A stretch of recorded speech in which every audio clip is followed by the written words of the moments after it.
how to create sections in the Reminders app on your iPhone.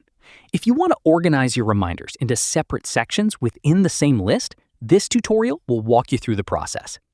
First, open the Reminders app on your iPhone.